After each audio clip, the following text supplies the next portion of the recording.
Alors, étape suivante, on va refermer le carter.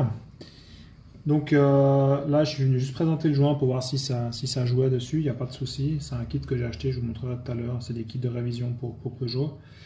Donc pour refermer le carter, il va falloir deux choses. Prévoir un peu de pâte, hein. Moi, je monte avec ça, du Curil. Il y en a qui montent avec de la pâte, la CAF 1, rouge. Il existe aussi Luctit fait des, comment dire, des pâtes de montage, hein, des pâtes d'étanchéité. Donc rien de spécial. Vous voyez, c'est une espèce de pâte là comme ça. Il ne faut pas en mettre beaucoup, hein. Franchement, il faut en mettre vraiment un petit poil. Je vais vous montrer ça. Ça sert à rien d'en badigeonner comme des dingues. Parce qu'après, le problème, c'est quand vous fermez le carter, il y en a partout. Donc vous venez tout simplement, gentiment, enduire vos portées.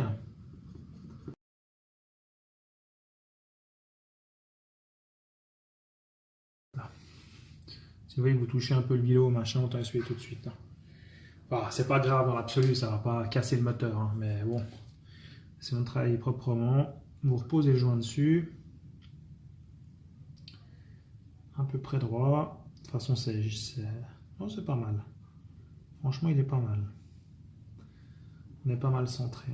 Donc, ce que je vais faire, vous venez positionner le joint comme ça.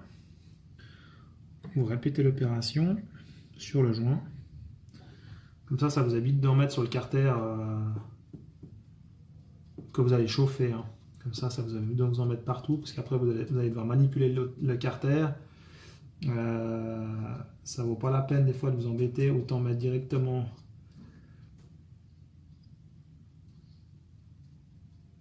le produit sur le joint.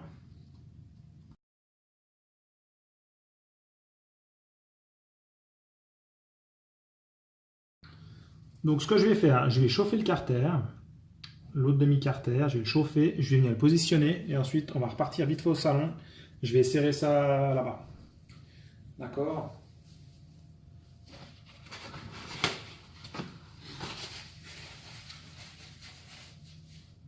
Mettre les gants en espérant que ça rentre comme tout à l'heure. Nickel. C'est pas gagné toujours, mais on va essayer, on va voir ça.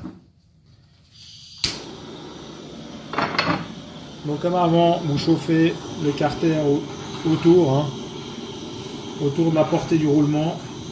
Alors bien entendu, les carters, je vous ai montré, hein, j'avais tout nettoyé déjà, le plan de joint et tout. C'est en ordre. C'est prêt à remonter. Alors de l'autre côté, on a vu qu'on n'avait pas eu besoin de chauffer beaucoup. Donc celui-là, je vais aussi y aller tranquille.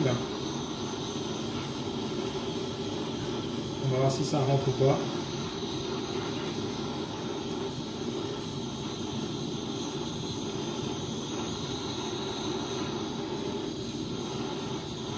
On n'a déjà pas besoin de s'embêter avec le joint, avec le simmer. On le mettra plus tard. Alors on va déjà voir comme ça. Il y avait un peu d'eau dans le trou, je vois que ça bout. Alors, hop, c'est juste de ne pas vous brûler, hein. Hop, bah c'est rentré tout seul. Donc maintenant, j'embarque ça. La petite subtilité, c'est qu'il y a cette pièce. Voilà, cette pièce qui vient autour du carter. D'accord.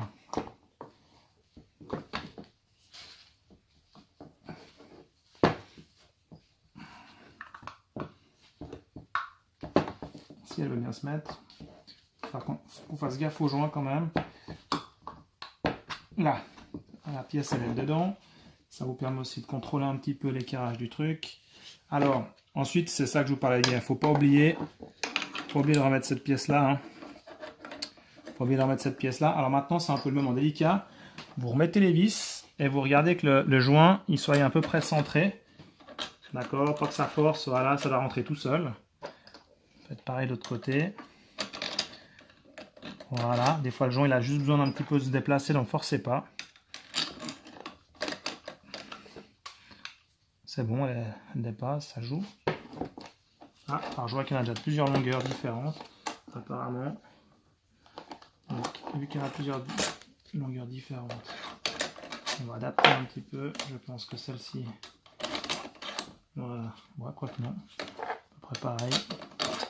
Alors, faut pas vous affoler. Hein. Faut pas vous affoler non plus, faut pas traîner, mais faut pas vous affoler.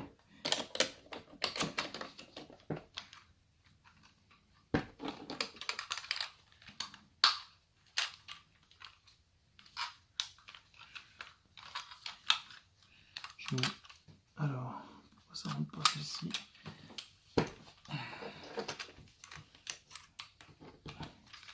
Ah, je suppose que c'est légèrement déplacé. Voilà. Hop, ça joue.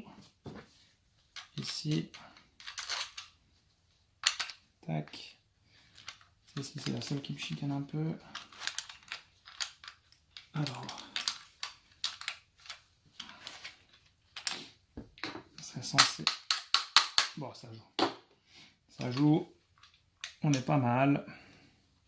En fait, elles ont toutes la même longueur. Alors ensuite, de l'autre côté, rondelle écrou. Il y en a qui n'a pas besoin d'un de rondelle. Les deux premiers. Ah, vous voyez pas exactement ce que je fais, je suis de l'autre côté.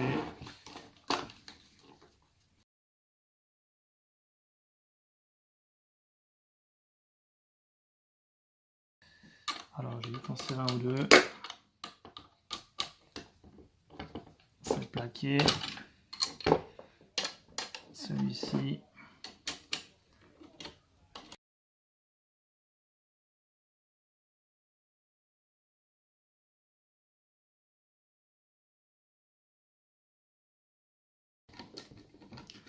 Donc maintenant, ça nous a quand même pris un peu de temps. Le seul souci qu'on pourrait avoir, c'est que le roulement ici, ça a un peu refroidi le carter et ça soit, si vous voulez, il ne soit pas vraiment au fond.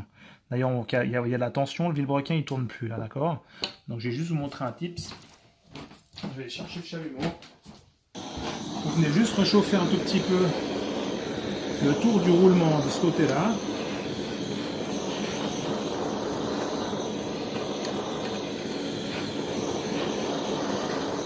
Donc c'est celui qu'on vient de monter, celui-là. Ok. Et là, avec quelque chose de métallique, vous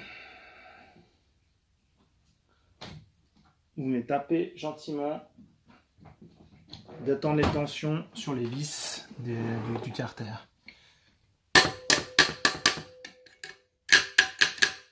J'ai pas de marteau sous la main. Voilà.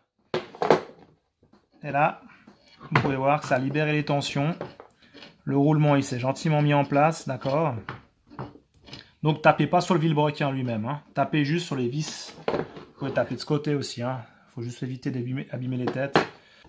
Vous pouvez voir que maintenant, ça tourne correctement, hein, sans problème. Voilà. Donc, les roulements, il s'est mis en place. D'accord. Alors effectivement, bon, ça pourrait tourner un poil plus librement, mais il y a le simring de l'autre côté hein, qui fait en sorte d'aussi résister gentiment. Voilà, d'accord. Donc ça c'est normalement mis en place sans problème. Vous pouvez refaire un tour des vis, hein, qu'on soit sûr que ça soit bien serré. Alors ici on voit hein, dans la mission il y a le joint qui est là, il faudra le couper. C'est pas grave, pour l'instant il sert à l'étanchéité, mais il faudra couper ce qui dépasse. Ok. Voilà. Donc c'est remonté, c'est monté, ça tourne librement, impeccable.